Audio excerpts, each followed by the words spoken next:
Rice cooker ba ang hanap mo? Eto na yon.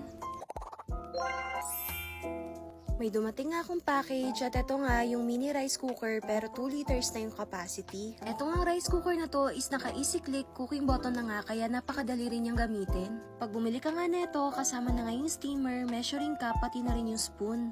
Coated na nga rin pala yung pan neto at non-stick na rin. Susubukan ko na nga rin magsaing dito at 4 na cup na nga lang muna yung sinaing ko.